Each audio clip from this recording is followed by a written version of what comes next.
কালসাপের উদাহরণ আমাদেরকে পেশ করেছে। ধর্ষণের ক্ষেত্রে তারা কোনো ধরনের বিবৃতি তারা দেন নাই, সবাই যেন গর্তের মধ্যে লুকিয়ে গেছেন। তাসলিমান কাসীরান কাসীরা। আম্মা বা'দু ফাআউযু বিল্লাহি মিনাশ শাইতানির রাজীম। বিসমিল্লাহির রাহমানির রহিম। ولا يجرمنكم شنآن قوم على ألا تعدلوا اعدلوا هو أقرب للتقوى. وقال تعالى ولا يجرمنكم شنآن قوم أن صدوكم عن المسجد الحرام أن تعتدوا. وقال تعالى يا أيها الذين آمنوا اتقوا الله وقولوا قولا سديدا. وقال تعالى ولن ترضى عنك اليهود ولا النصارى حتى تتبع ملتهم قل إن هدى الله هو الهدى. وقال رسول الله صلى الله عليه وسلم لا تزال طائفة من أمتي على الحق ظاهرين على الحق لا يضرهم من خالفهم ولا يخافون لومة لائم حتى يأتي أمر الله أو كما قال رسول الله صلى الله عليه وسلم سبحانك لا علم لنا إلا ما علمتنا إنك أنت العليم الحكيم. محبة الشتى درود إبراهيم قربو. اللهم صل على محمد وعلى آل محمد كما صليت على إبراهيم وعلى آل إبراهيم إنك حميد مجيد. اللهم بارك على محمد وعلى آل محمد كما باركت على إبراهيم وعلى آل إبراهيم إنك حميد مجيد. محترم معزز মুসল্লিয়ান ইযাম, কাবিল ইহতিরাম উলামায়ে হযরত তালিবুল ইলম এবং পর্দার আড়ালের সম্মানিত মা এবং বোনেরা, আল্লাহ তাআলার অসংখ্য অগণিত শুকরিয়া যে আল্লাহ তাআলা আমাদেরকে সমস্ত কাজ থেকে ফারেগ হয়ে পবিত্র অবস্থায় মসজিদে এসে জুমার নামাজ আদায়ের পূর্বে কিছু দিনই আলোচনা করার এবং শোনার তৌফিক দিয়েছেন। এই জন্য আমরা অন্তরের অন্তঃস্থল থেকে শুকরিয়া জ্ঞাপন করি আলহামদুলিল্লাহ। আজকে অত্যন্ত গুরুত্বপূর্ণ একটি বিষয় আমরা আলোচনা করতে যাচ্ছি। বিষয়টির শিরোনাম বোঝার পূর্বে একটি ভূমিকা আপনাদের সামনে পেশ করা জরুরি, তাই ভূমিকার দিকে চলে যাই। আল্লাহ তাআলা পৃথিবীর মধ্যে মানুষকে বিশ্বাস এবং অবিশ্বাসের বিবেচনায় দুই ভাগে বিভক্ত করে দিয়েছেন। অর্থাৎ একত্ববাদে বিশ্বাসীরা এক দল, আর দ্বিত্ববাদ, তৃত্ববাদ কিংবা বহুত্ববাদ কিংবা আল্লাহ তাআলা ছাড়া অন্য কিছুকে যারা পূজা করে মানে তাদের সেই বিশ্বাসের বিবেচনায় তারা হলো আরেক ভাগ, আরেক দল। এবং এই দুটি দল কিয়ামতের আগ পর্যন্ত থাকবে। এটা কোনো দেশের ভৌগোলিক সীমারেখার সাথে সম্পর্কিত না, বরং সারা পৃথিবীর সমস্ত একত্ববাদে বিশ্বাসী মুসলিমরা এক দল, আর সারা বিশ্বের সমস্ত অমুসলিমরা তারা হচ্ছে একদল। ভৌগোলিক সীমারেখা কেবল এটা হচ্ছে একটি মানচিত্রের বিষয়, বাস এতটুকুই সীমাবদ্ধ। কিন্তু আসলে মানুষ এই দুই ভাগে বিভক্ত। কোরআন এই সুস্পষ্ট ইঙ্গিত বহন করে। আল্লাহ তাআলা সূরা তাগাবুনের 2 নম্বর আয়াতের মধ্যে ইরশাদ করেন, হুয়াল্লাযী খালাকাকুম ফামিনকুম কাফিরুন ওয়া মিনকুম মুমিন। তিনি হচ্ছেন ওই সত্তা যিনি তোমাদেরকে সৃষ্টি করেছেন, আর তোমাদের মধ্যে কেউ হচ্ছে মুমিন এবং কেউ হচ্ছে কাফের। সুতরাং এখান থেকে বুঝতে পারলাম মানুষ দুই শ্রেণীতে বিভক্ত। অন্যত্র আমরা এই দুই শ্রেণীর বিভক্তি অর্থাৎ বিশ্বাস, একত্ববাদে বিশ্বাস এবং একত্ববাদে অবিশ্বাসী, এই যে দুটি শ্রেণী কিয়ামতের আগ পর্যন্ত তারা দুই দলে বিভক্ত থাকবে, এটার ইঙ্গিত বহন করে আল্লাহ তাআলা সূরা বাকারার 258 নম্বর আয়াতের মধ্যে ইরশাদ করেন, আল্লাহু ওয়ালিয়ুল্লাযীনা আমানু ইউখরিজুহুম মিনাজ-যুলুমাতি ইলান-নূর। এক দল হচ্ছে ওই দল যাদেরকে আল্লাহ তাআলা কুফর এবং শিরকের অন্ধকার থেকে ঈমানের আলোর দিকে নিয়ে এসেছেন। ওয়াল্লাযীনা কাফারু আউলিয়াউহুমুত তাগুত ইউখরিজুনাহুম মিনান-নূর ইলায-যুলুমাত। আর আরেকটি দল হচ্ছে সেই কাফের এবং মুশরিক যারা দ্বিত্ববাদ, তৃতীয়বাদ এবং বহুত্ববাদে বিশ্বাসী, যারা মুসলমানদেরকে বিভিন্ন প্রলোভন দিয়ে অন্ধকারাচ্ছন্ন জীবন অর্থাৎ শিরিক এবং কুফরের দিকে তারা নিয়ে যেতে চায়। সুতরাং এখানেও তারা দুই দলে বিভক্ত। অন্যত্র আল্লাহ তাআলা সূরা কাহাফের 29 নম্বর আয়াতের মধ্যে ইরশাদ করেন, ওয়াকুলিল হাক্কু মির রাব্বিকুম। হে রাসূল, আপনি বলে দিন আল্লাহ তাআলার যা কথা আছে সব সত্য। ফালইউমিন ওয়া মান শাআ ফালইয়াকফুর। সুতরাং এই কথাগুলো যারা বিশ্বাস করবে সে যেন বিশ্বাস করে, আর কেউ যদি অবিশ্বাস করতে চায় সে অবিশ্বাস করবে। সুতরাং বিশ্বাস হচ্ছে এক দল, বিশ্বাসীরা হচ্ছে এক দলের, অবিশ্বাস এবং অবিশ্বাসীরা হচ্ছে আরেক দলের। এটা গেল প্রথম বিষয়। দ্বিতীয় বিষয়টি হলো এই যে বিভাজন, বিশ্বাসী এবং অবিশ্বাসীর বিবেচনায়, একত্ববাদ এবং বহুত্ববাদের বিবেচনায় এই বিভাজন চিরন্তন, কিয়ামতের আগ পর্যন্ত এটা এভাবেই বাকি থাকবে।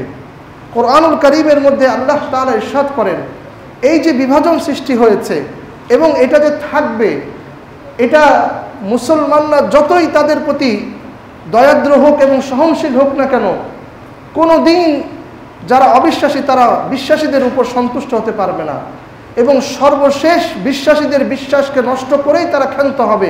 সুতরাং এই বিভাজন চিরন্তন থাকবে। আল্লাহ তাআলা বিশ্বাসীদের অন্তরকে মজবুত করার জন্য সতর্কগুলো কোরআনুল কারীমের মধ্যে ইরশাদ করেছেন। সূরাতুল বাকারা 120 নম্বর আয়াতের মধ্যে আল্লাহ তাআলা ইরশাদ করেন যে এই বিভাজন থাকবেই, তোমরা সতর্ক থেকো। আল্লাহ তাআলার ইরশাদ, ওয়ালান তারদা আনকাল ইয়াহুদ ওয়ালান নাসারা হাত্তা তাত্তাবিআ মিল্লাতাহুম। ইহুদি এবং নাসারারা কোনোদিন তোমাদের প্রতি সন্তুষ্ট হতে পারবে না। এটা কার কথা? আল্লাহর কথা।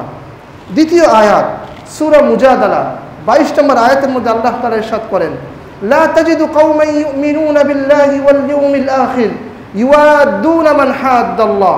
হে রাসূল, আপনি কখনো এমন কোনো গোষ্ঠীকে পাবেন না যারা আল্লাহকে এবং কিয়ামত দিবসের প্রতি পূর্ণ বিশ্বাস রাখে, তারা এই বিশ্বাস রেখে যারা আল্লাহ এবং আল্লাহর রাসূলের বিরুদ্ধাচরণ করে তাদের সাথে বন্ধুত্ব স্থাপন করেছে, আপনি এমন কোনো বিশ্বাসী দলকে পাবেন না।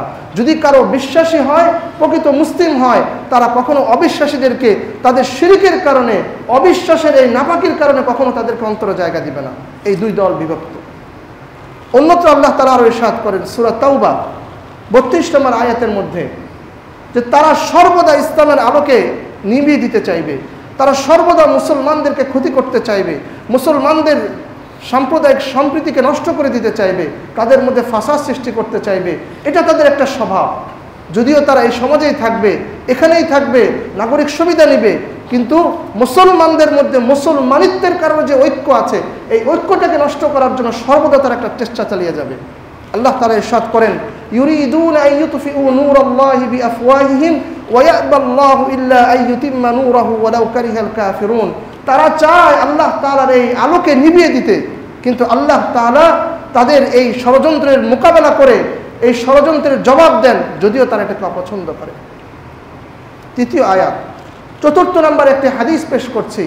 আল্লাহ রাসূল সাল্লাল্লাহু আলাইহি ওয়াসাল্লাম ইরশাদ করেন, কিয়ামতের আগ পর্যন্ত যারা হক, যারা বিশ্বাসী, তারা সর্বদা অবিশ্বাসীদের ষড়যন্ত্রের উপরে সবসময় বিজয়ী থাকবে। তো এখান থেকে যেমন বিজয়ের সুসংবাদের কথা বোঝা যায়, এখান থেকে এটাও বোঝা যায় কখনো মুসলিম আর অমুসলিম বিশ্বাসের এই জায়গা থেকে কখনো একাকার হয়ে যাবে না।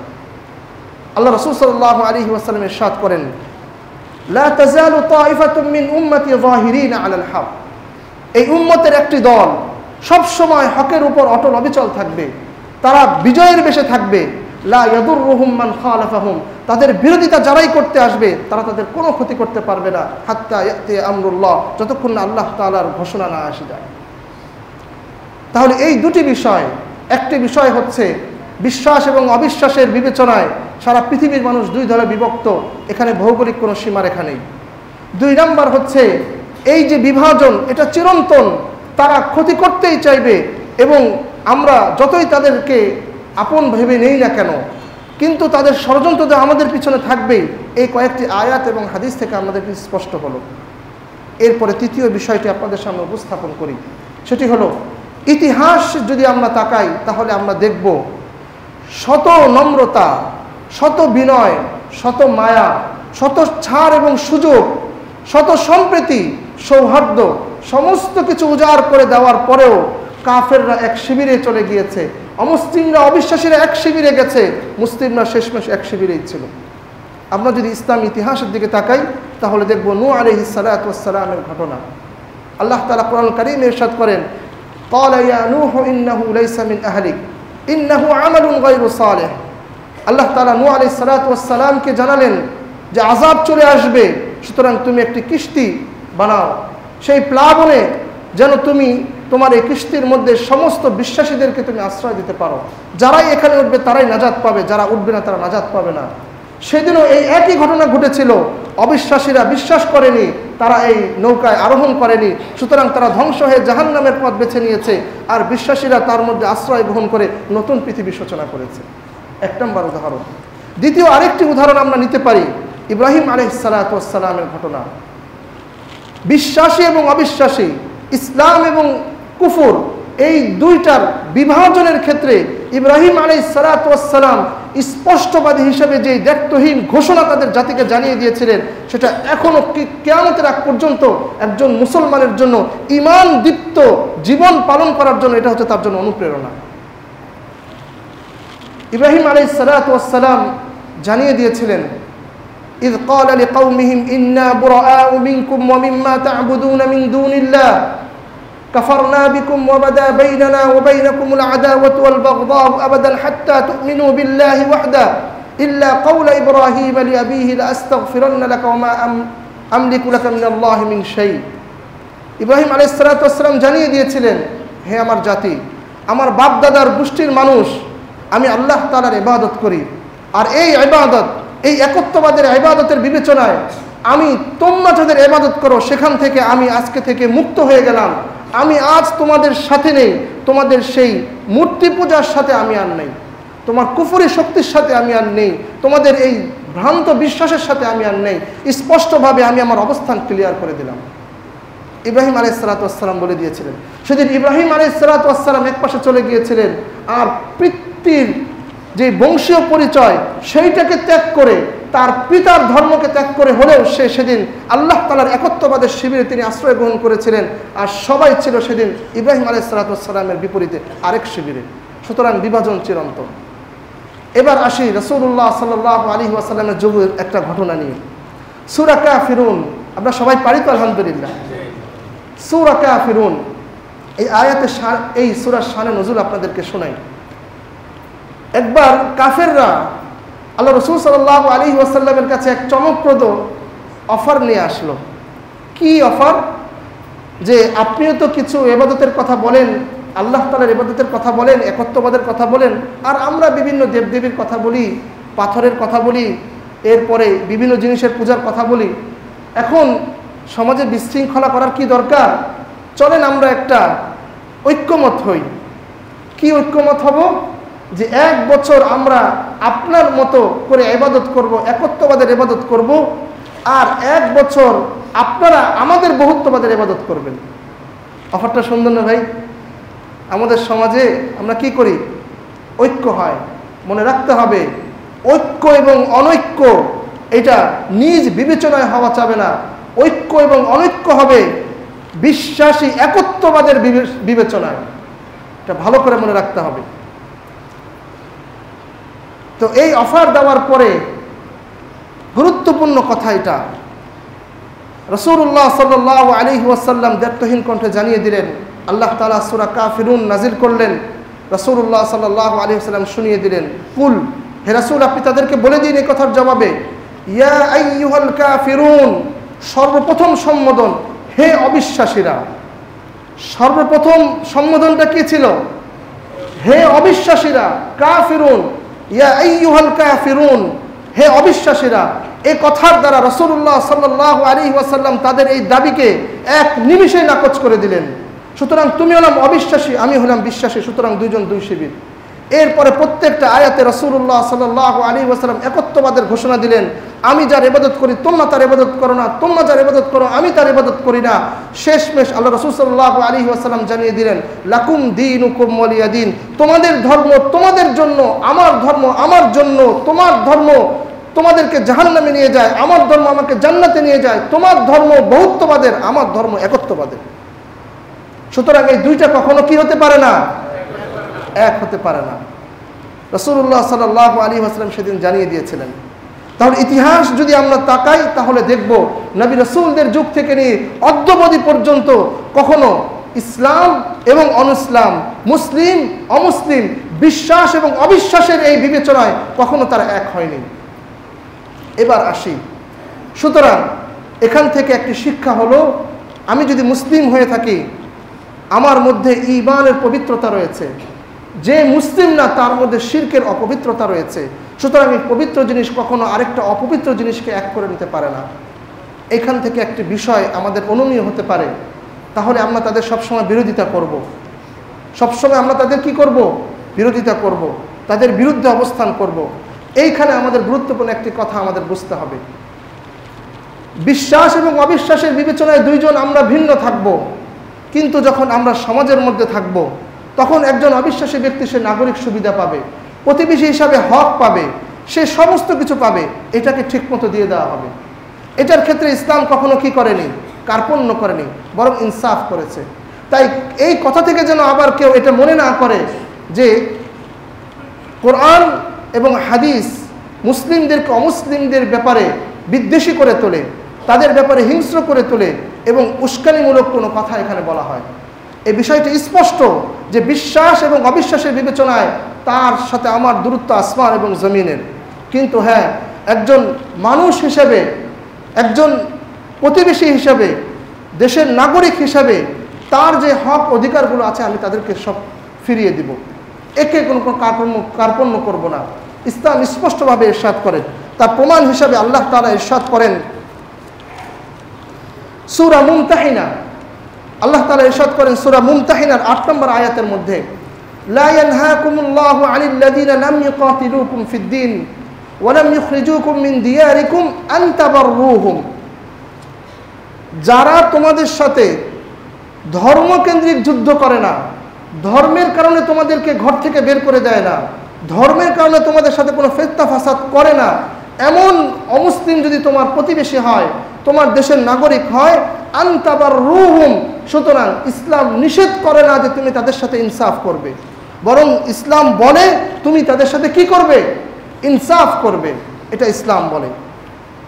দ্বিতীয় আরেকটি আয়াত সূরা মায়েদা ২ নম্বর আয়াতের মধ্যে আল্লাহ তাআলা ইরশাদ করেন, ওয়ালা ইয়াজরিমান্নাকুম শানাআনু কওমিন আন সাদ্দুকুম আনিল মাসজিদিল হারামি আন তা'তাদু, কোনো একজন অমুসলিম যদি কোনো মুসলমানকে ধর্ম পালনের ক্ষেত্রে বাধা দেয়, মসজিদে আসতে বাধা দেয়, এটা জঘন্য একটা অপরাধ।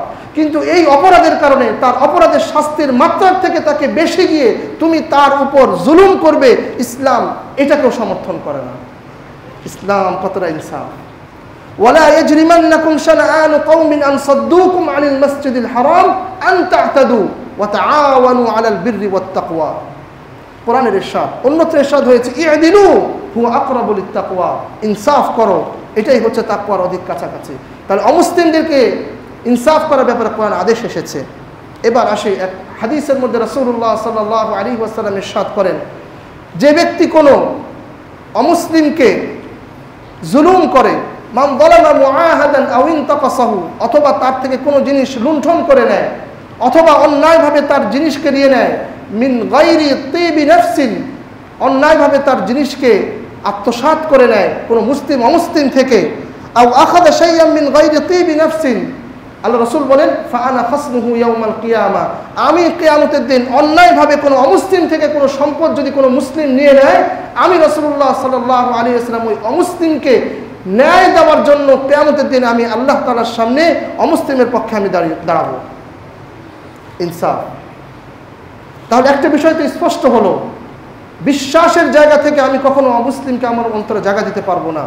একজন নাগরিক হিসেবে হিউম্যানিটি, মানবাধিকার রক্ষার স্বার্থে ইসলাম প্রত্যেকটা হক আদায় করতে বলেছে। এবং মুসলমানরা তাই করে আসছে। বাংলাদেশের মুসলমানরা পার্শ্ববর্তী রাষ্ট্র থেকে আলহামদুলিল্লাহ অত্যন্ত বেশি সাম্প্রদায়িক সম্প্রীতির প্রমাণ বজায় রেখেছে, এখনো আছে। এটার সর্বোৎকৃষ্ট উদাহরণ সবচেয়ে কাছের সময় থেকে আপনাদেরকে আমি দিই। যখন 24 পরবর্তী সময় দেশের মধ্যে একটি বিশাল ধরনের বিশৃঙ্খলার আশঙ্কা, ঠিক সেই সময় হিন্দুদের মন্দির পাহারা দেওয়ার জন্য আলেম ওলামা, সাধারণ মানুষ এবং মাদ্রাসার ছাত্ররা রাতভর পাহারা দিয়েছে। এটার নজির কি বাংলাদেশে নাই? এমন আরো অসংখ্য নজির আছে। দাঙ্গা কি জিনিস বাংলাদেশের মানুষ বোঝে না। আধিপত্য বিস্তার কি জিনিস বাংলাদেশের মানুষ বোঝে না। সংখ্যালঘু এবং সংখ্যাগরিষ্ঠ শব্দ কি জিনিস বাংলাদেশের মানুষ জানে না। স্বাভাবিকভাবে জীবনযাপন চলছে, তারা তাদেরটা করছে, আমি আমাদেরটা করছি। মুহতারাম হাজরিন, আমি আমার মূল আলোচ্য বিষয় পর্যন্ত এসেছি, এখনই শিরোনাম ঘোষণা করব। আমরা তাদের প্রতি সম্প্রীতির সর্বোচ্চ দেওয়া সত্ত্বেও আমরা কেন বারবার এমনটা দেখতে পাচ্ছি যে তাদের থেকে মুসলমানদের মধ্যে বিশৃঙ্খলা সৃষ্টি করার যে সিরিজ এবং কাঠামোগত এবং প্ল্যান ওয়াইজ উদ্দেশ্য প্রণোদিতভাবে এমন কিছু ঘটনা আমাদের সামনে ঘটেই চলেছে, যেগুলো আমাদের পুরো মুসলিম উম্মাহকে ভিতরে ভিতরে এমনভাবে উত্তেজিত করেছে, যদি এটার বিস্ফোরণ ঘটে তাহলে এই দেশের সংখ্যাগরিষ্ঠ মানুষ থাকা তো দূরের কথা, তাদের কোনো চিহ্ন এই দেশে থাকার কোনো কথা নয়। আমি তার কয়েকটা উদাহরণ আপনাদের সামনে পেশ করছি। এতটাই ভারাক্রান্ত হৃদয় এই ঘটনাগুলো আজকে আপনাদের সামনে উপস্থাপন করতে যাচ্ছি, যেটা বাংলাদেশের সাম্প্রদায়িক সম্প্রীতির ক্ষেত্রে তাদের পক্ষ থেকে এটা ভঙ্গ করার এমন কিছু হীন নির্লজ্জ ষড়যন্ত্র, যদি এটাকে এখনই রুখে দেওয়া না যায় তাহলে বাংলাদেশে মুসলিম এবং অমুসলিমদের মধ্যে যে বড় দাঙ্গা হবে, যেটা উদ্দেশ্য প্রণোদিতভাবে আমাদের পার্শ্ববর্তী রাষ্ট্ররা প্রতিনিয়ত মুসলিম নিধনের নামে এই কাজগুলো করে যাচ্ছে, এটা বাংলাদেশে এই চিত্র চলে আসবে। কয়েকটি উদাহরণ আপনাদের সামনে পেশ করি। 1 নম্বর ঘটনা, সবগুলো ঘটনা গত মাস থেকে এই মাসের ঘটনা, অধিকাংশ ঘটনা এই মাসের, এখনো এই মাস শেষ হয়নি, অক্টোবর এখনো শেষ হয়েছে। তারা উত্তেজনায় ফেটে পড়েছে, চরমভাবে আঘাত পেয়েছে এই ঘটনায়, যে দেশের বেসরকারি একটি শিক্ষা প্রতিষ্ঠান যা সর্বোচ্চ পর্যায়ের, সেইখানে চান্স পাওয়া একটা শিক্ষিত ছেলে কিভাবে এই কাজ করে, কিন্তু পরিচয়টা সেখানে এই জায়গায় নয়, বরং তার নাম অপূর্ব পাল, এটা মনে রাখতে হবে। আসি, আপনারা মনে করতে পারেন যে এখানে কেন ধর্মীয় একটা ইঙ্গিত দেওয়া হচ্ছে, বিষয়টি সামনে আসতে বুঝবেন যে এখানে কেন এটার সন্দেহের জায়গা রয়ে গেছে। দ্বিতীয় ঘটনা, 15 অক্টোবর জয় কুমার দাস এবং লোকনাথ চন্দ্র দাস নামে 2 হিন্দু ছেলের বিরুদ্ধে 13 বছরের এক মাদ্রাসার ছাত্রীকে 3 দিন আটকে রেখে ধর্ষণের একটা অভিযোগ উঠেছে গাজীপুরের কালিয়াকৈরে। এই ঘটনা সামনে আসার পরে এরপরে পুলিশের টনক নড়েছে। সামনে আসছে যে ঘটনার মধ্যে আরো কিছু বিভৎস অবস্থা আছে। 3 নম্বর ঘটনা, 21 অক্টোবর শ্রীশান্ত রয়, বাংলাদেশে যদি কোনো একটা বিদ্যাপীঠকে গ্রহণযোগ্য মনে করা হয় সেটা হচ্ছে বুয়েট, যার ভ্যালু আছে এই দেশে, বলা যায় যে হ্যাঁ এটার ভ্যালু আছে, সেইখানে চান্স পাওয়া শ্রীশান্ত রায় নামে এক এই ভদ্রলোককে পাওয়া গিয়েছে, যে ভদ্রলোক তার একান্ত চ্যাটের মধ্যে তিনি আরেকজনকে উদ্বুদ্ধ করছেন, যেই মহিলারা হিজাব পরে এবং যেই মহিলারা বোরকা পরে তাদেরকে যেন ধর্ষণ করা হয়, এবং এই কথাগুলো বলে তিনি একটা ধর্ষণের স্বীকারোক্তি দিয়েছেন নিজের ব্যাপারে। বুয়েটে চান্স পাওয়া ছাত্র, মনে রাখতে হবে শ্রীশান্ত রায়। সে কি লিখেছে যে আমি আমার একটা ছাত্রীকে গাঁজা সেবন করে আমি ধর্ষণ করেছি। আপনাদের কানে আসে নাই কথাগুলো, ঠিক না? কেন আসে নাই সেটা আমাদের, এটাই আমার মূল আলোচ্য বিষয়। 4 নম্বর ঘটনা, 22 অক্টোবর, মাত্র গতকাল আগের দিনের ঘটনা, বুধবারের ঘটনা। টঙ্গী থেকে মুহিবুল্লাহ মাদানী নামে এক মসজিদের খতিব অপহরণ হয়ে গেছে। 24 ঘন্টার মধ্যে কোনো খবর নাই। বিভিন্ন জায়গায় খবর ছড়িয়ে ছিটে যাওয়ার পরে তার ছোট ছেলে ভিডিওতে এসে সে জানান দিল যে আমার বাবাকে বিগত 5-7 মাস যাবৎ একটা জঙ্গি সংগঠন থেকে 10 বার চিঠি দেওয়া হয়েছে, চিঠির মধ্যে আমার বাবার গলায় ছুরি দিয়ে কেটে দেওয়া হবে, ঘরে আগুন লাগিয়ে দেওয়া হবে মর্মে বিভিন্ন কথা বলা হয়েছে। আজ সকাল থেকে আমার বাবা উধাও। এরপরে আরেকটা ঘটনা ঘটেছে বেশ কিছুদিন আগে, 24 পরবর্তী সময়। এটা হচ্ছে 11 নভেম্বর 2024-এ চট্টগ্রাম আদালতে সাইফুল ইসলাম আলিফ নামে একজন মুসলিম অ্যাডভোকেটকে প্রকাশ্যে কুপিয়ে হত্যা করা হয়েছে এবং এর সাথে ওই নিষিদ্ধ এখনো করা হয়নি, কিন্তু আমি এখনই নিষিদ্ধ বলছি, যেটা নিষিদ্ধের দাবি রাখে, সেই উগ্রবাদী সংগঠন এটার সাথে সম্পৃক্ত। এবার আসি, ঘটনাগুলি আপনারা জানতে পেরেছেন তারিখ সহ। এবার আসি, যখন কোনো একটা সমাজের মধ্যে সংবেদনশীল কিংবা স্পষ্টকাতর ঘটনা ঘটে যায়, তখন ওই ঘটনার মাধ্যমে সুষ্ঠু বিচার নিশ্চিত করে সমাজে স্থিতিশীলতা বজায় রাখার জন্য পুরো রাষ্ট্রযন্ত্রের মধ্যে অনেকগুলো চাকা আছে, তার মধ্যে গুরুত্বপূর্ণ 3টা চাকা আছে, এটাকে সচল রাখতে হয়। যদি এইটা বেঁকে যায় কিংবা অবিকল হয়ে যায়, তাহলে ওই রাষ্ট্রযন্ত্রে এই সংবেদনশীল বিষয়গুলো উত্তেজনার পর্যায়ে চলে যায় এবং যে কোনো ধরনের অস্থিতিশীল ঘটনা ঘটার সম্ভাবনা থাকে। এই কয়েকটি ঘটনাকে যদি আমরা একটা অ্যাঙ্গেল দিয়ে বিবেচনা করি, এই কয়েকটা ঘটনার মধ্যে 4টা বিষয় মূল পয়েন্ট আমাদের সামনে এসেছে। এক, এই সবগুলো ঘটনা ঘটে যাওয়ার পরে প্রধান পর্যায়ের যতগুলো মিডিয়া ছিল, কোনো মিডিয়ার কভারেজ আমরা পাইনি। কিভাবে পাইনি? যখন অপূর্ব পালের দ্বারা এই কোরআন অবমাননা হয়েছে, এই ভিডিও সে পাবলিশ করেছে 4 দিন আগে, অথচ যখন পুরো ঘটনা নর্থ সাউথ ইউনিভার্সিটির ছাত্ররা এবং সাধারণ মুসলমানরা বিভিন্ন যোগাযোগ মাধ্যমে বিষয়টিকে হাইপার করেছে এবং ওই ছেলের বাসায় গিয়ে তাকে ধরার জন্য চেষ্টা করেছে, সেই মুহূর্তে মিডিয়া কভারেজ করেছে, সেই মুহূর্তে প্রশাসন হঠাৎ করে কেমন যেন আবির্ভূত হয়ে গেছেন। আর এই ঘটনার মধ্যে তৃতীয় আরেকটা শ্রেণীর মানুষ যাদেরকে অবদান রাখার প্রয়োজন ছিল, সেটা হচ্ছে সুশীল সমাজ। এই সুশীল সমাজ সে তো এটার বিরুদ্ধে কোনো কথা বলেই নাই, বরং নির্লজ্জ একটা আচরণ করেছে। আচরণটা হলো এই অপূর্ব পাল যে কোরআনকে লাথি মেরে অবমাননা করেছে, তার ব্যাপারে বলেছে সে নাকি শারীরিক ভারসাম্যহীন। অথচ সেই অপূর্ব পাল 2 দিন আগে আদালতে স্বীকার করেছে আমি জেনে বুঝে অপমান করেছি।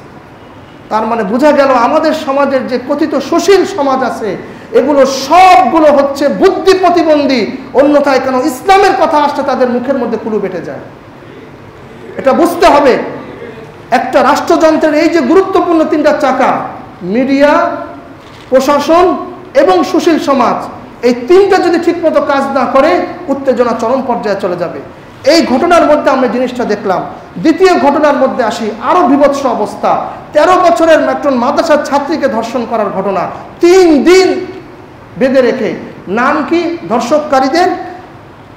জয় কুমার দাস, লোকনাথ চন্দ্র দাস, এই 2 জন। আচ্ছা, এই ঘটনা ঘটেছে এমন না যে 3 দিন আগে। অবাক করার কথা হলো এই ঘটনা ঘটেছে আরো 2 মাস আগে। এই 2 মাস আগে ঘটনা ঘটেছে, কোনো মিডিয়া এটা কভারেজ করে নাই। এর থেকেও আরো জঘন্য বিভৎস অবস্থা হচ্ছে, গাজীপুরের যে প্রশাসন, সেই প্রশাসন এই ঘটনাকে ধামাচাপা দেওয়ার জন্য পরিবারকে চাপ দিয়েছে। সেই চাপ দেওয়ার প্রমাণ হলো এই যে গাজীপুরের প্রশাসনের ভেরিফাইড পেজ থেকে এই ঘটনাকে ধামাচাপা দেওয়ার জন্য 13 বছরের মাদ্রাসার ছাত্রীকে বলা হয়েছে, ধর্ষণ হওয়া সত্ত্বেও, যে এই মেয়ের সাথে নাকি এই ছেলের প্রেমের সম্পর্ক ছিল।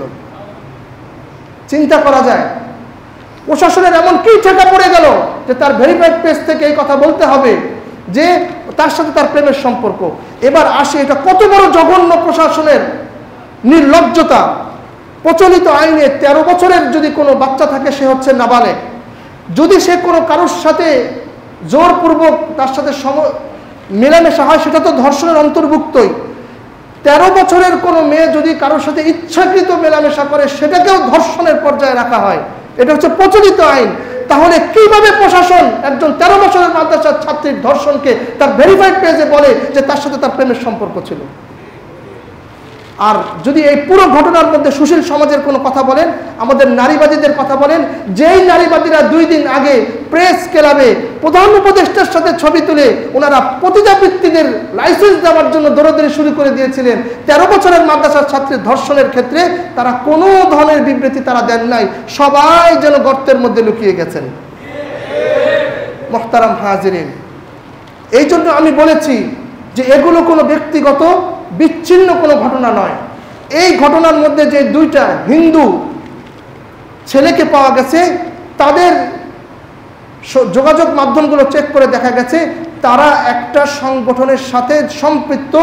এমন রিলস তারা প্রতিনিয়ত বানায় যেখানে হিজাব পরা, বোরকা পরা মুসলিম মা বোনদেরকে তারা কটূক্তি করে এবং অশ্লীল ভাষায় ইঙ্গিত করে।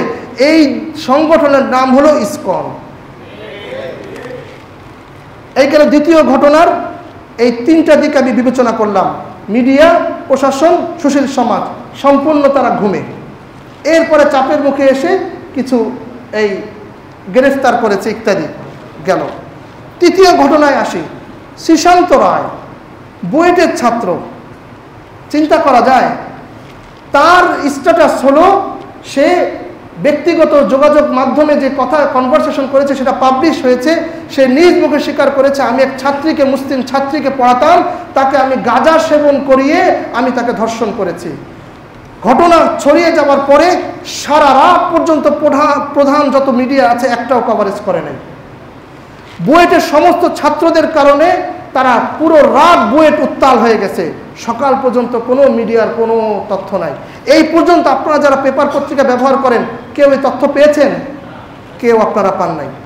এক্কা দোক্কা যারা একটু খোঁজ খবর রাখেন তারা ছাড়া প্রধান পর্যায়ে কোনো পেপারের মধ্যে প্রধান পেজে, কভার পেজে না কোনো হয়েছে, না এটা নিয়ে কোনো হইচই আছে। প্রশাসন, 1 নম্বর গেল মিডিয়া নাই, 2 নম্বর প্রশাসন সারা রাত পর্যন্ত তিনি জানেন না। সকালে যখন উত্তাল হয়ে গেছে তখন তিনি গিয়েছেন, গিয়ে তাকে গ্রেফতার করেছে। বাস এতটুকু পর্যন্তই। সুশীল সমাজ তারা এখনো ঘুমেই আছেন এবং তারা পতিতাদেরকে লাইসেন্স কীভাবে দেওয়া যাবে এই অধিকারের জন্য তারা খুব সোচ্চার আছেন এখনো, কিন্তু এ ব্যাপারে তারা কোনো কথা বলেন না। গেল সুশীল সমাজের অবস্থা। তৃতীয় ঘটনা। চতুর্থ ঘটনার মধ্যে আসি।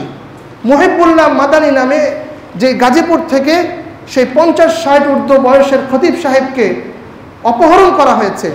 এবং দ্বিতীয় যে ঘটনায় যে শ্রীশান্ত রায় বুয়েটের, এই ছেলের সাথেও ইসকনের সরাসরি সম্পর্ক আছে, যেখানে সে স্পষ্ট ভাষায় ভিডিও এবং চ্যাটের মাধ্যমে মুসলিম নারীদেরকে ধর্ষণ করার জন্য উদ্বুদ্ধ করছে। এটা কোনো সাধারণ বিষয় না। বুয়েটের ছাত্র, তার সাথে ইসকনের সম্পর্ক এবং সে মুসলিম বোনদেরকে ধর্ষণের ব্যাপারে উদ্বুদ্ধ করে যাচ্ছে প্রতিনিয়ত তার ভিডিও এবং অডিওর মাধ্যমে। এই গেল আরেকটা বিষয়। এবার চতুর্থ ঘটনায় আসি, আপনাদের চোখ কপালে উঠে যাবে, এটা এত বিভৎস।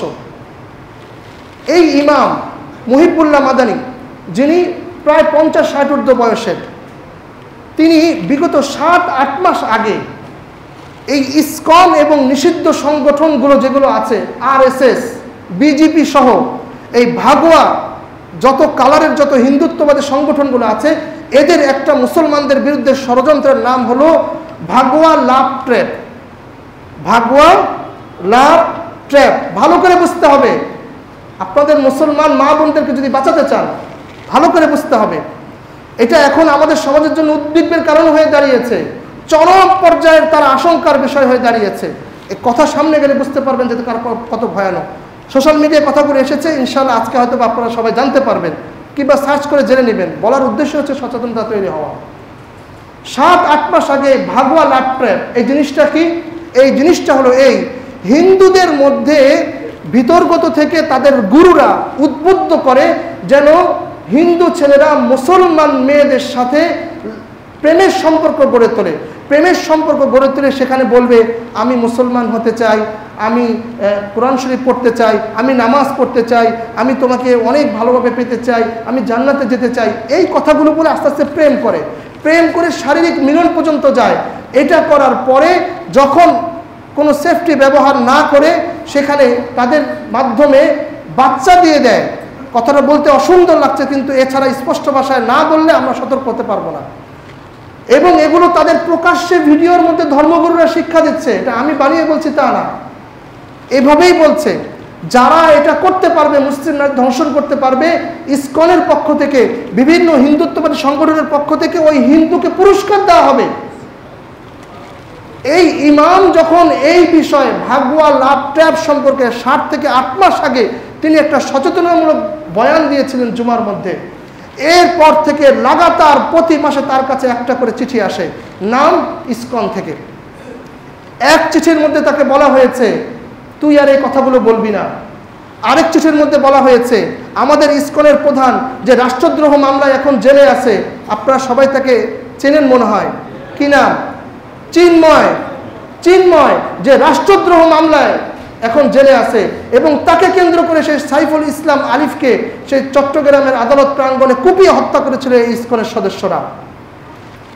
এবং সেই ইসকন সে শুধু তা না, তার বিরুদ্ধে বলাৎকারের অভিযোগ আছে, তার বিরুদ্ধে নারী কেলেঙ্কারির অভিযোগ আছে, ভারতের বিভিন্ন জায়গায় তাকে নিষিদ্ধ করা হয়েছে। এমন চিন্ময় তার অনুসারী হলো তারা। এরা কি করেছে? এক চিঠির মধ্যে এটা বলেছে, দ্বিতীয় চিঠির মধ্যে তারা বলেছে যে যদি সে চিন্ময়ের পক্ষে কথা না বলে, যদি সে এই লাভ ট্র্যাপের বিরুদ্ধে কথা বন্ধ না করে, তাহলে তাকে মেরে ফেলা হবে। এই ইমাম সাহেব চিন্তা করেছে এগুলো মানুষের কাছে প্রকাশ করলে ফিতনা হবে, কি দরকার, থাক, চুপচাপ থাকি। দ্বিতীয় চিঠি, কয়েকদিন পরে আরেক চিঠির মধ্যে বলা হয়েছে যদি তুই এই কথাগুলো বলিস তাহলে তোর এই কথাগুলোর জন্য আমাদের সংগঠনের পক্ষ থেকে তোকে 1 কোটি রুপি দেওয়া হবে। এই সব চিঠিগুলো পাবলিশ হয়েছে, আপনারা দেখে নেবেন। আরেক চিঠি, তৃতীয় আরেক চিঠির মধ্যে যখন এই ইমাম এগুলো বলা থেকে বিরত হন নাই, তিনি মুসলিম নারীদেরকে বাঁচানোর জন্য সতর্ক করেছেন এই প্রেমের লাভ ট্র্যাপ সম্পর্কে। তৃতীয়টা দিয়েছে সভাপতি, সেক্রেটারি এবং ক্যাশিয়ারের বিরুদ্ধে, যে তোদেরকে হত্যা করা হবে। এরপরও ইমাম সাহেব কাউকে কিছু বলেন নাই, নিজেদের মধ্যেই রেখেছেন যে ঠিক আছে থাক, ধর্মীয় সম্প্রীতি লঙ্ঘন হবে। আমি আগেই বলেছি তাদেরকে আমরা যতই দুধ আর কলা খাইয়েছি না কেন, শেষমেশ তারা কালসাপের উদাহরণ আমাদেরকে পেশ করেছে। এরপরে দেখেন একে একে 10টা চিঠি এসেছে। এরপরে আরেকটা চিঠি এসেছে, বলেছে তোর ঘরে আগুন লেগে যাবে। সে গতকাল এই ইমাম বুধবার দিন সকালবেলা সে অপহরণ হয়েছে। সারাদিন মিডিয়ার মধ্যে বিষয়টি ভাইরাল হওয়ার কারণে গতকাল সকালবেলা পঞ্চগড়, তার বাসা গাজীপুরে, তাকে উদ্ধার করা হচ্ছে পঞ্চগড় থেকে। সবাই সন্দেহ করছে তাকে দেশ থেকে পাচার করে দেওয়া হতো। পঞ্চগড় থেকে তাকে উদ্ধার করা হয়েছে পাঁচের শিকল বাঁধা অবস্থায়। এরপরে সে জবানবন্দি দিয়েছে। জবানবন্দির মধ্যে সে বলেছে আমার ঘরে আজ থেকে 3-4 মাস আগে বারিন্দায় আগুন লেগে গিয়েছিল। আমি মনে করছি স্বাভাবিক বিষয়, কিন্তু এখন এই চিঠির মধ্যে যখন লেখা দেখলাম যে সে আমার ঘরে আগুন লাগাবে, তখন আমি এখন নিশ্চিত হতে পারছি এই আগুন সাধারণ আগুন লাগানো ছিল না, তারাই আগুন লাগিয়েছে। প্রত্যেকটা চিঠি কাদের পক্ষ থেকে? ইসকনের পক্ষ থেকে। এরপরে সর্বশেষ চিঠির মধ্যে এসেছে তোকে মারা হবে, তোর মা, তোর বোন, তোর স্ত্রীদেরকে ধর্ষণ করব আমরা। এই হুমকি যখন তাদেরকে দেওয়া হয়েছে, সর্বশেষ এগুলো দেওয়ার পরে বিগত এই 22 অক্টোবর ভোর 7টা বেলা যখন ইমাম সাহেব তিনি হাঁটতে বের হয়েছিলেন, তাকে অ্যাম্বুলেন্সে করে অপহরণ করে নিয়ে যাওয়া হয়। পঞ্চগড় থেকে তাকে তার পরের দিন সকালবেলা উদ্ধার করা হয়। এই হলো অবস্থা। আমরা সম্প্রীতি বজায় রাখি, আমরা তাদের মন্দির পাহারা দেই, আমরা তাদের যখন কোনো একটা হক নষ্ট হয় তখন আমাদের প্রধান উপদেষ্টা উনিও তাদের পক্ষে নরম নরম কথা বলেন, সবাই মিলে নরম নরম কথা বলি। কিন্তু এই যে দুধ কলা খাওয়ানো, এটা যে আমাদেরকে এখন কালসাপের উদাহরণ পেশ করছে, এই আচরণ দিচ্ছে, এটা কিন্তু এখন স্পষ্ট হয়ে যাচ্ছে। আমি একটা কথা স্পষ্ট করতে চাই, সব হিন্দু ভাইরা একরকম না, এই কথাটা স্পষ্ট। তবে ইসকন বাংলাদেশে যেইভাবে বিস্তার লাভ করেছে, কয়েকজন সাংবাদিক এবং বিচক্ষণ ব্যক্তি ভিডিওর মাধ্যমে তারা প্রকাশ করেছেন বাংলাদেশে যতগুলো ইসকনের মন্দির আছে সবগুলো দখল করা। সাধারণ অন্যান্য সনাতনীরা তারা অভিযোগ করেছে যে ইসকন আমাদের সাথে কোনো সম্পর্ক নাই, তারা আমাদের জমি দখল করে তাদের নামে মন্দির বানিয়েছে, তারা আমাদের জায়গা দখল করে তাদের নামে বিভিন্ন অফিস তৈরি করেছে। এবং শুধু ইসকন এখানেই ক্ষান্ত হয় নাই, এই ইসকনের নামে এমন অভিযোগ আছে যে তারা এই দেশে রয়ের এজেন্ট বাস্তবায়ন করছে। এটা বাস্তবতায় পরিণত হতে যাচ্ছে। এটা সর্বপ্রথম সর্বোৎকৃষ্ট প্রমাণ হলো 24 পরবর্তী সময়ে এই যে চিন্ময়ের হঠাৎ করে জাগরণ এসে যাওয়া, বিভিন্ন জায়গায় বয়ান বক্তৃতা এসে যাওয়া, বাংলাদেশের পতাকার উপরে তার ভাগোয়া পতাকা রাখা, রাষ্ট্রদ্রোহ করা, এরপরে চট্টগ্রাম কেন্দ্রিক যে অস্থিরতা, এই পুরোটাই লিড দিচ্ছে হচ্ছে ইসকন। মুহতারাম হাজিরিন, এটা কোনো স্বাভাবিক বিষয় আর ইস্যু হিসাবে এখন রয়ে যায়নি। তাই আমাদেরকে সতর্ক হতে হবে। আমাদের মিডিয়া, আমাদের প্রশাসন, আমাদের সুশীল সমাজ চরম পর্যায়ে নির্লজ্জতার পরিচয় দিয়েছে। 18 কোটি জনগণের সাথে তারা খেয়ানত করেছে। উচিত ছিল যে মিডিয়ার তার নিরপেক্ষতা বজায় রেখে সর্বপ্রথম এই কথাগুলো দিয়ে আমাদেরকে সতর্ক করা, যাতে করে আইন এবং প্রশাসন তারা ঠিকমতো কাজ করতে পারে। আইন এবং প্রশাসন জানার পরে তারা কাজ করে নাই। মজার বিষয় হচ্ছে, এই মুহিবুল্লাহ মাদানী যিনি খতিব সাহেব অপহরণ করা হয়েছে, তার কেস যখন 22 তারিখ, তার ছেলে এর আগে অনেকবার গিয়েছে, তার কেস নেওয়া হয় নাই। 22 তারিখ যখন তার ছেলে কেস নিয়ে গেছে এবং সবাই ভিডিও আকারে বসে আছে, সেই গাজীপুরের প্রশাসনের কর্তব্যরত কর্মকর্তা তিনি বলছেন জিডির মধ্যে ইসকন শব্দ উল্লেখ করা যাবে না, এটা লিখলে নাকি ধর্মীয় সম্প্রীতি নষ্ট হবে। অথচ এই খতিবকে 10টা চিঠির মাধ্যমে তাকে হত্যা করা, তার ঘরে আগুন লাগিয়ে দেওয়া, তার বউ বেটিকে ধর্ষণ করার হুমকি এসেছে। এখন আমাদের প্রশাসন বলে ইসকন শব্দ উল্লেখ করলে নাকি ধর্মীয় সম্প্রীতি নষ্ট হবে। আমি স্পষ্ট ভাষায় বলতে চাই, এই ঘটনাগুলো কোনো বিচ্ছিন্ন কিংবা কোনো ব্যক্তিগত ঘটনা নয়। আমরা এখান থেকে এখনো আমাদের সমাজের মধ্যে বিভিন্ন ডিপার্টমেন্টে বসে থাকা হিন্দুত্ববাদী আগ্রাসন এবং হিন্দুদের আধিপত্য বিস্তারের মানসিকতা রাখে এমন অনেক জায়গায় এমন লোক এখনো গেড়ে বসে আছে বলে আমি সন্দেহ করছি। সুতরাং আমাদের দেশের সার্বভৌমত্ব রক্ষার ক্ষেত্রে আমাদের প্রশাসন, মিডিয়া এবং সুশীল সমাজকে সতর্ক হতে হবে। তারা যদি তাদের এই ভূমিকা পালন না করেন, অদূর ভবিষ্যতে এই সংগঠন আমাদের জীবনকে বিপন্ন করে তুলবে বলে আমি আশঙ্কা প্রকাশ করছি। মুহতারাম হাজিরিন, আলোচনা শেষ দিকে নিয়ে যাব। এই মুহূর্তে আমাদের করণীয় কি এবং দাবি কি, এবং ধর্মীয় দৃষ্টিকোণ থেকে আমি সরকার, প্রশাসন এবং সুশীল সমাজকে আমি জানাতে চাই, এই প্রত্যেকটা ঘটনা যেগুলো একটি হিন্দু সাম্প্রদায়িক উগ্রতার শামিল, এইটাকে নিরপেক্ষভাবে জাস্টিফাই করে দৃষ্টান্তমূলক একটা শাস্তির মাধ্যমে সমাজকে স্থিতিশীল করা। যদি দৃষ্টান্তমূলক কোনো সিদ্ধান্তের মাধ্যমে এটাকে স্থিতিশীল করা না হয়, তাহলে এটা অস্থিরতায় পরিণত হবে। কেননা কোরআন, আল্লাহ, রাসূল, মুসলমান, মুসলমানিত্ব, মুসলমানদের ঐতিহ্য, এগুলো নিয়ে কটূক্তি করা, এটার বিপরীতে ষড়যন্ত্র করা, একজন মুসলমান অন্য কিছু মেনে নিলেও এটার ব্যাপারে তারা সামান্য এবং চুল পরিমাণ ছাড় দিতে তারা প্রস্তুত নয়। এই জন্য এই বিষয়টা ভালো করে বুঝতে হবে। 1 নম্বর কথা। 2 নম্বর কথা, আমরা প্রত্যেকেই এক একটা মিডিয়া। মুহতারাম হাজিরিন, যখন এই ঘটনাগুলো ঘটে, আমি একজন খতিব হিসাবে আপনাদেরকে এটা বলতে চাই, এখন মিডিয়ার যুগ। যখন এই ঘটনাগুলো আমাদের সামনে আসবে, আমরা যেন এগুলো না করি। অযথা আমাদের বিভিন্ন পার্টির ছবি, বিভিন্ন এর ছবি, তার ছবি, বিভিন্ন ফালতু জিনিস শেয়ার না করে কাজের জিনিস শেয়ার করা উচিত। এই ঘটনাগুলো যখন আমাদের সামনে আসে, সচেতনতামূলক কথাগুলো আমাদের আরেক ভাইকে জানানো উচিত, শেয়ার করা উচিত। উস্কানি নয়। এই বুয়েটের ছাত্ররা সহ গাজীপুরের মানুষ, টঙ্গীর মানুষ, তারা এখনো ধর্মীয় সম্প্রীতির সর্বোচ্চ উদাহরণ পেশ করেছে।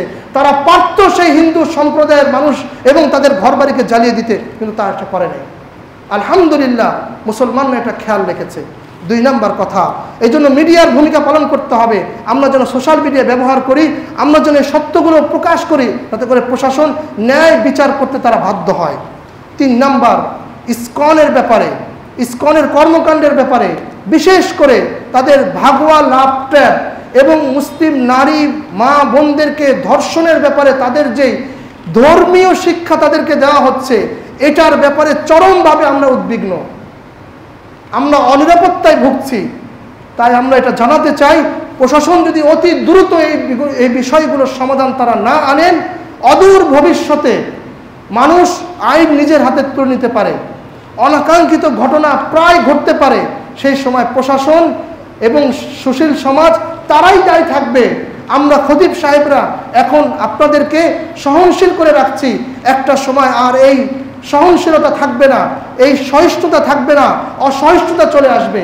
তাই সরকার, সুশীল এবং সমাজ এবং প্রশাসনকে আমরা অ্যাডভাইস এবং নসিহত দিতে চাই, ইসকনকে যদি এখনই নিষিদ্ধ করা এবং তার আসল জাস্টিফাই করে তাদের ব্যাপারে বিশেষ যেই সিদ্ধান্ত এটা যদি না আনা হয়, তাহলে এই সমাজের স্থিতিশীলতা নষ্ট হতে পারে, মুসলমানরা তারা অসহিষ্ণু হয়ে উঠতে পারে। কিন্তু আমরা সেটা হবার আগে আপনাদেরকে নসিহত করছি। আল্লাহ তাআলা আমাদের সবাইকে মুসলমানিত্ব নিয়ে, মুসলমানের এই চিরন্তন যে ঈমান দীপ্ত চেতনা, এটা নিয়ে যেন আমরা বেঁচে থাকতে পারি। আল্লাহ তাআলা আমাদেরকে সেই তৌফিক দান করুন। অমুসলিমদের ব্যাপারে আমরা সর্বোচ্চ পর্যায়ের কোনো অন্যায়ের ক্ষেত্রে আমরা আইনের আশ্রয় নিব, আইনকে নিজের হাতে তুলে নিব না। আল্লাহ তাআলা আমাদের সবাইকে বোঝার তৌফিক দান করুন।